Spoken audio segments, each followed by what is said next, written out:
मैं पहले तो हमारे सभी पत्रकार बंधुओं का मैं बहुत-बहुत आभार एवं स्वागत करता हूँ। जैसे हमारे बड़े भाई ईश्वर जी ने जो सवाल पूछा है, ये तो मुझसे ज़्यादा आपको पता है कि मैं पिछले कई वर्षों से लक्सर में सेवा कर रहा हूँ जनता की। और जब आदमी सेवा करता है किसी क्षेत्र की, तो उसका एक मिशन होता है और उस मिशन के तहत वो काम करता है जिस मिशन पे मैं काम कर रहा हूँ। क्योंकि सबसे बड़ी बात ये है कि लक्सर पिछले 15 साल से बेहाल है, जो कि हमने एक कंटेंट भी चलाया था पिछले कई वर्षों से, जो चल भी रहा है कि लक्सर पिछले 15 साल से बेहाल है। और आज लक्सर की स्थिति आप सब हमारे पत्रकार बंधु सब जानते भी होंगे कि क्या स्थिति लक्सर की अभी है। तो हमारी पूरी टीम लक्सर में प्रत्येक गांव में जनता के साथ कनेक्ट है। जनता के साथ जो है हर जनता के दुख सुख से उनके साथ हर एक उनकी आवाज पे हमारी टीम जो है वहां पर खड़ी है, सेवा कर रही है और सेवा का काम कर रही है। तो हमारा मिशन यही है जो 2027 में जो है, और लक्सर की जनता ने अगर ये आशीर्वाद दिया तो 2027 में वो आशीर्वाद फलस्वरूप हम लक्सर की जनता का एक बड़े स्तर पे सेवा काम करेंगे। भाजपा में काम कर रहे हैं, भाजपा से कोई सारा प्रदेश लेवल से हाईकमान से कुछ है आपको कि भाई टिकट मिल सकता है? देखिए, टिकट की तो बात ऐसी है कि टिकट मैं जब पार्टी में आया था तो मैं किसी शर्त पे नहीं आया था। मैं निस्वार्थ शर्त मतलब निस्वार्थ चीजें में मैंने पार्टी ज्वाइन करी थी।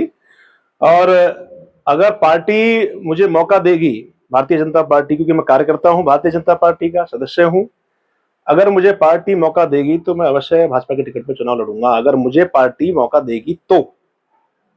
दो बड़े मुद्दे क्या है क्षेत्र के मुद्दे? दो नहीं है, बहुत सारे हैं। जैसे मैंने अभी बताया ना आपको कि 15 साल से लक्सर बेहाल। आप मुझे बताइए कि लक्सर की स्थिति क्या है।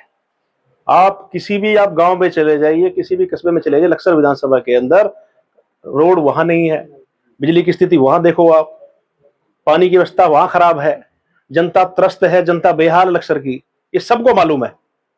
मुद्दे तो बहुत सारे हैं और उसी मुद्दे पे हम लोग काम कर रहे हैं। बहुत देखिए, हमने अभी ये जो प्रेस कॉन्फ्रेंस जो हमने बुलाई थी, वो सबसे पहले तो ये था कि हमने एक अभियान चलाया था, गांव गांव लाइट अभियान, स्ट्रीट लाइट अभियान, जो पूरे लक्सर में 27 गांवों में हम लगा चुके हैं। और मैक्सिमम 74 विलेजेस है हमारे लक्सर कॉन्स्टिट्यूएंसी में। 27 गांव में हम लोग लाइट पूरी कंप्लीट कर चुके हैं। और वैसे तो ये अभियान हमारा जो है थोड़ा लेट शुरू हुआ, क्योंकि एक गांव में गए, उस गांव में हमारे कुछ क्षेत्र के लोगों ने कहा कि साहब हमारे गांव में अंधेरा है, लाइट नहीं है। तभी मेरे दिमाग में अलग जगी कि भाई पूरे गांव गांव में हम लाइट देंगे। उसी दौरान हमने ये कुछ एक महीने से के आसपास ये हो गया होगा, हमने लाइट अभियान हमने चलाया पूरे गांव में। अब तक 27 गांवों में लाइट हम लगा चुके हैं। और ये प्रण भी लिया है मैंने कि पूरी विधानसभा में, पूरे जितने भी गांव आते हैं हमारे लक्सर विधानसभा में, सब में हम लोग लाइट लगा रहे हैं। और उससे पहले हमने शिक्षा के लिए भी हमने एक अलग जगह दी थी। उस शिक्षा में भी हमने जो है कक्षा 1 से लेके और 12वीं तक के बच्चों को हमने मुफ्त कोर्स दिए। वो भी हमारा कोई रुका नहीं है, वो भी कंटिन्यूसली चल रहा है। मैंने जिन बच्चों के माता पिताओं से मैं मिला, मैं उनको अपना पर्सनल नंबर भी दे के आया कि कभी भी जब भी बच्चा क्लास में आगे बढ़े या वो आगे उसको कोई फीस की दिक्कत हो या उसे कैसी भी प्रॉब्लम हो, तो आप मुझे बेझिझक फोन करिएगा। बच्चों की पढ़ाई के लिए मैं खुद स्वयं व्यक्ति विशेष के रूप से मैं खर्चा नियंत्रण करूंगा अपने उससे। अब आता दूसरा लाइट का। लाइट में क्योंकि जो टारगेट था वो दिवाली से पहले करना था पूरा, लेकिन वो हो नहीं पाया, क्योंकि 1 महीने पुराना ही ये हम लोगों ने शुरू किया। तो उम्मीद करता हूं कि अगले नवंबर लास्ट तक हमारे पूरे गांव कवर हो जाएंगे लाइट के लिए। और लाइट भी हम जो है ऐसे नहीं कर रहे हैं कि भाई एक लाइट करके दे दिया। प्रत्येक गांव में जिस गांव से जितनी लाइट की डिमांड आई, 10-15 इमीडिएटली उस गांव में लाइट लगवाई। तो हमारा तो सपना यही है कि लक्सर चमकेगा, गांव गांव चमकेगा, लक्सर उज्जवल होगा, लक्सर शिक्षित होगा। है जो हमारी एक टीम है, स्टेजी टीम है, जो काम कर रही है साइलेंट तरीके से।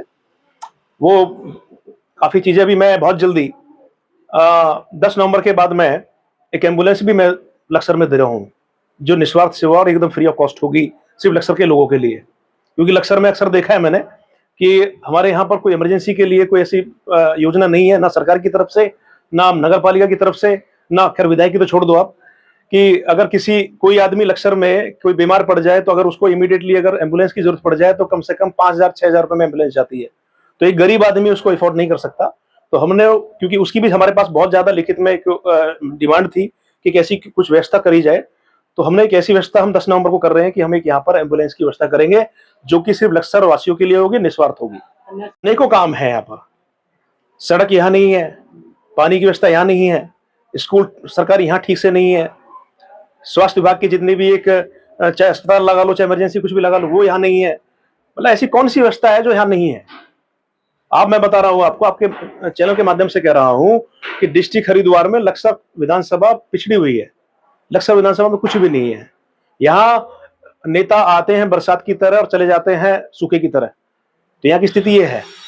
अब हम उस चीज पे काम कर रहे हैं कि जनता को सहूलत देने की पूरी कोशिश हमारी रहे। जैसे मैंने अभी आपको एम्बुलेंस बताया, और मैंने देखा है बड़े करीब से, हमने एक बच्चे को देखा, हमारे सामने एक बच्चे को बिजली करंट लगा।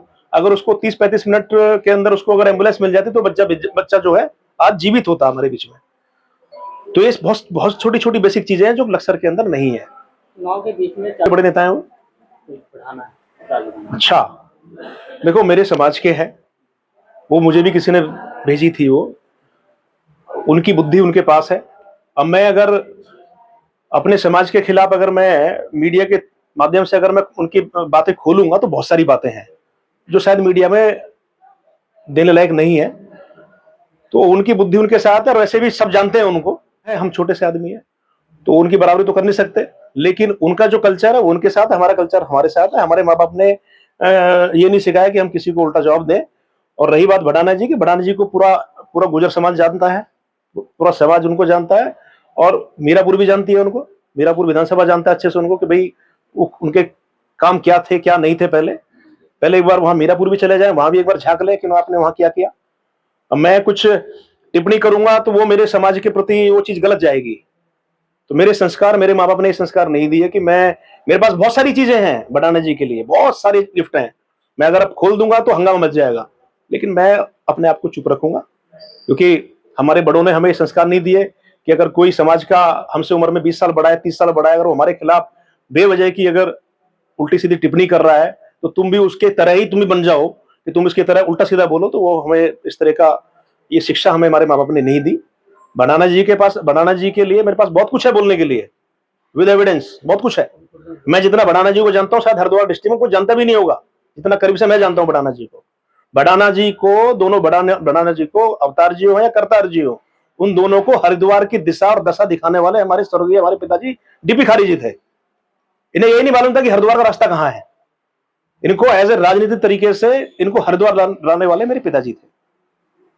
और मैं फिर कह रहा हूं कि जितना मैं जानता हूं शायद ही हरिद्वार की जनता जानती होगी इनको, जितना मैं करीब से जानता हूं। इसलिए मैं अपना मुंह नहीं खोलना चाहता।